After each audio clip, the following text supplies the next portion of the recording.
Nasaan ang motor? Pinapasada ko muna kay paring Ador. Sayang din naman yung boundary. Sinungaling! Nakita ko yung motor kanina, pinapabata ating Mang Mitra. Sige na, ako na.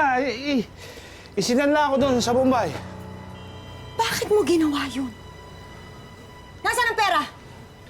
Natalo ako sa sugal di pinambayad ko muna. Hayop ka talaga!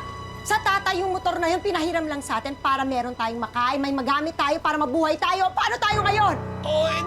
Manghiram ka muna sa mga kamag-anak mo, manghingi ka sa kanila. Hiya ka talaga? Walang hiya ka, wala ka ng pag-asa! Paano ba? Hayop ka, pati ba naman Tay! Tama na, tay!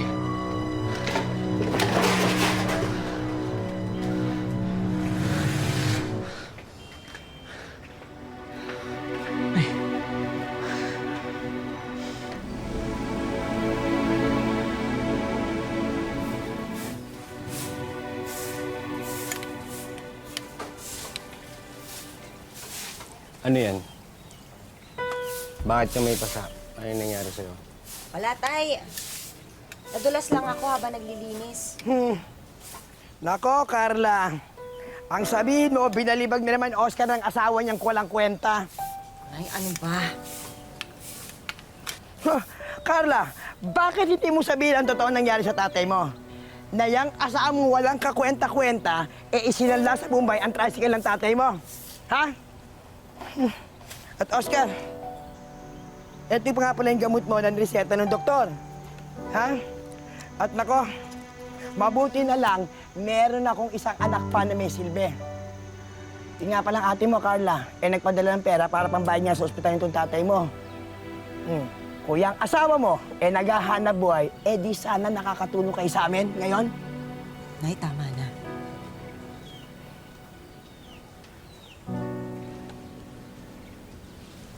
Anak, bakit ka ba nagkakaganyan? Matalino ka naman yung nag-aaral ka pa sa kuli.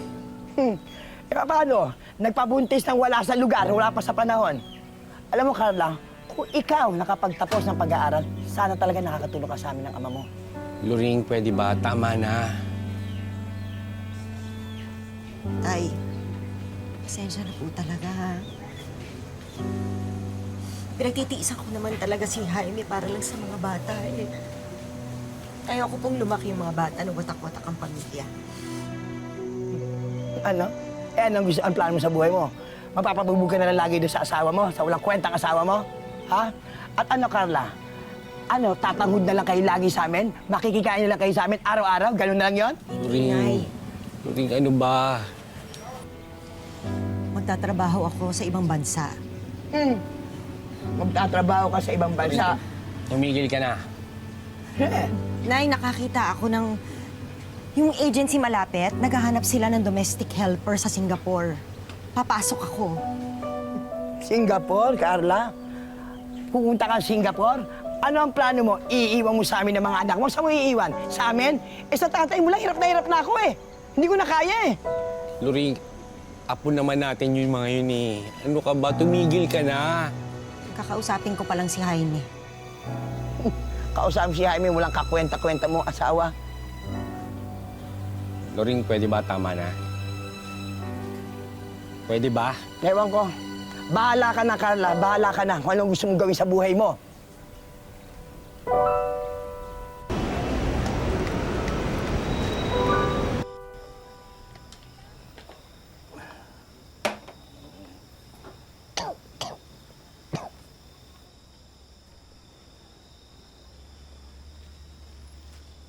Miguel, hindi ka nga rito.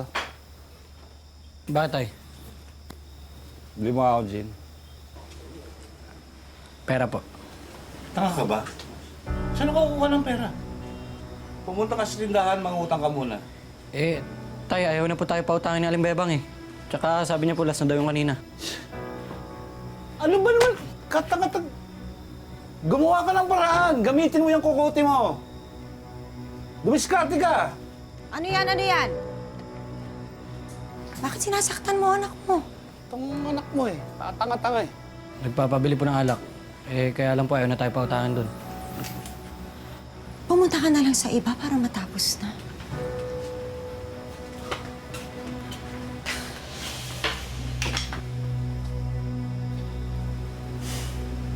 Jaime, pati ba naman yung mga bata pinabubuhatan mo ng kamay? Ayokong lumaki sila na mahina ang ulo. Kagaya ng ina.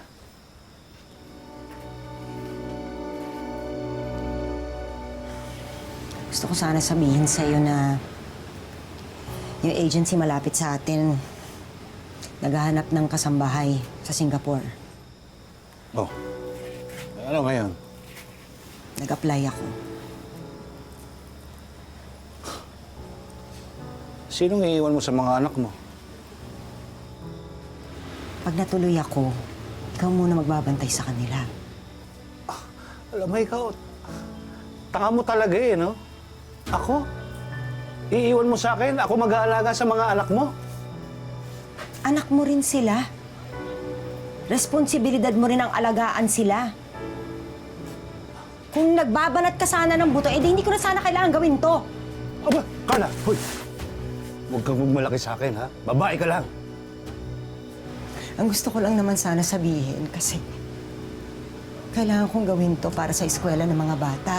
Para maibalik na ang motor ng itay. Magsabi ka ng maayos.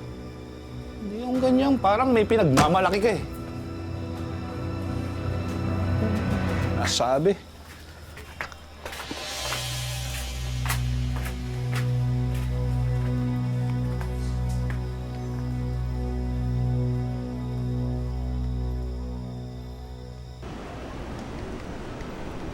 Mga anak, mag-iingat kayo ha.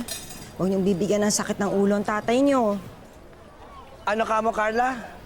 Huwag bibigyan ng sakit ng ulo ang tatay nila. Eh, yan ang sakit ng ulo eh. Nay, pwede ba tama na? Aalis na lang ako, nanenermon pa kayo. Nasaan nga ba si Jaime? Ayun. Hoy, Jaime! Jaime! Nay. Ano ba? Alis na itong asawa mo, oh? Alis Nakita mo? Wala talaga siyang pakialam. Carla! Huwag mo kalilimutang magpadala, ha? Uy, sige na't baka maiwan ka ng Hindi talaga. aeroplano. Anong oras na? Oo, sige. Oo, wala. Mga anak, papakabait kayo ha? Nay, iwan niyo talaga kami kay tatay? Bubugbugin lang kami yan eh. Anak, kailangan ko tong gawin. Oh, sige na, Carla. Malis ka lang, baka maiwanan ka na nga ng aeroplano. Sige na. Ano ba yan? Ha, sambu ka.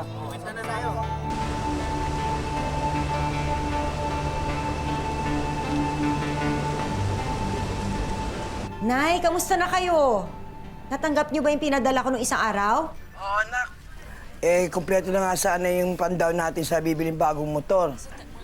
Ang kaso, nagbawas ako ng konti, anak, kasi para sa pambili ng gamot ng tatay mo, kaya hindi na tuloy. Ayos lang yun, Nay. Magpapadala na lang ako. Ang itay, kamusta? Eh, okay naman, kumpara sa dati, kahit papano, yan, maayos ang tatay mo ngayon. Talaga? Eh, yung mga bata, Nako, anak, si Nancy, top sa klase nila. Pero yung anak mo lalaki, si Michael, nako, muntik na masuspindi sa klase. Paano, walang tigil sa kakakating classes. At laging kasama ang barkada niya. Ayun, dinahuli siya ng teacher nila. nasaan na ba siya, Nay? Pakausap naman, oh. Sandali lang, anak, ha? Michael, oy, shh, sabi ka na ng nanay mo. Sus, Joseph. Nancy, ikaw na nga lang. Iwanan mo kayo, masungit mong kapatid, yung kuya mo. Hello, Nay? Kamusta po kayo dyan? Okay lang po ba kayo? Mabuti ako. Malakas na malakas ako dito. At saka, alam mo, ang ganda-ganda dito sa Singapore. Ang tataas ng mga building. Tapos ang linis ng paligid. Sana nga, alang araw, magkaroon ako ng pagkakataong ipasyal kayo dito. Talaga po, Nay? Yay! Pupunta tayo sa Singapore! Naniwala ka naman. Shh, Michael, ano ka ba?